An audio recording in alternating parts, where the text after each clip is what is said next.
দ্রুত বিজয়ের আশায় ইরানের সামরিক অভিযান শুরু করলেও প্রত্যাশিত ফল মিলছে না মার্কিন প্রেসিডেন্ট ডোনাল্ড ট্রাম্পের। সর্বোচ্চ নেতা আয়াতুল্লাহ আলী খামেনির হত্যাকাণ্ড ও টানা বোমা হামলার পরেও আলোচনায় ফিরতে রাজি নয় তেহরান। ফলে যুদ্ধের লক্ষ্য ও সময়সীমা নিয়ে ওয়াশিংটনের বার্তায় দেখা দিয়েছে স্পষ্ট অস্পষ্টতা। বিস্তারিত ইমতিয়াজ আহমেদের প্রতিবেদনে।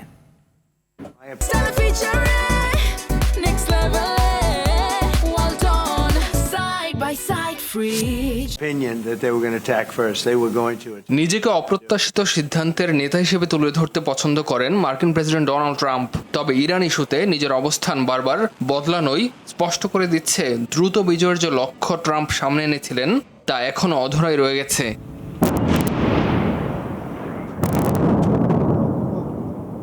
আয়াতুল্লাহ আলী খামেনিকে হত্যার পরেও তেহরান তাৎক্ষণিক আলোচনায় ফেরার প্রস্তাব প্রত্যাখ্যান করেছে।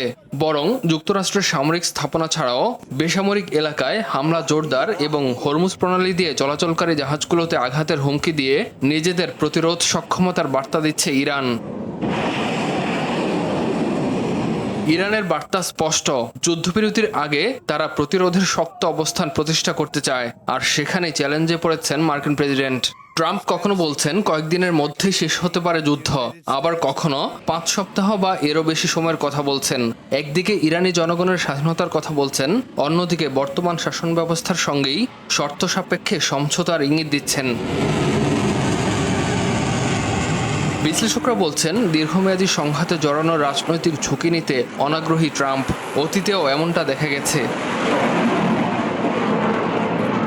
ইরান যুদ্ধ দীর্ঘায়িত হওয়া মানে আরও মার্কিন সেনা হতাহত, বৈশ্বিক অর্থনীতিতে অস্থিরতা এবং আঞ্চলিক মিত্রদের নিরাপত্তা ঝুঁকি।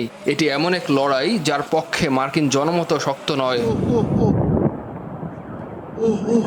বহু বছর ধরে নিষেধাজ্ঞা ও অভ্যন্তরীণ অস্থিরতায় দুর্বল হলেও কেবল আকাশ হামলায় ইরানের প্রতিষ্ঠিত শাসন কাঠামো ভেঙে ফেলা সহজ নয়। তবুও ট্রাম্প ইঙ্গিত দিয়েছেন ইরানে নেতৃত্ব পরিবর্তনের পর যুক্তরাষ্ট্রপন্থী নতুন কাঠামো প্রতিষ্ঠার সম্ভাবনার কথা।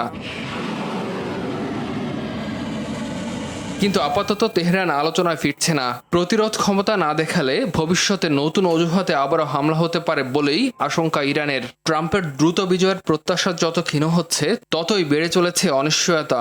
শেষ পর্যন্ত ট্রাম্প চলমান এই সংঘাতকে নিজের কূটনৈতিক সাফল্য হিসেবে তুলে ধরতে সফল হবেন, নাকি অঞ্চল জুড়ে শুরু হবে দীর্ঘ অস্থিরতার নতুন এক অধ্যায়? সে প্রশ্নই এখন আন্তর্জাতিক রাজনীতির কেন্দ্রবিন্দুতে। ইমতিয়াজ আহমেদ, RTV।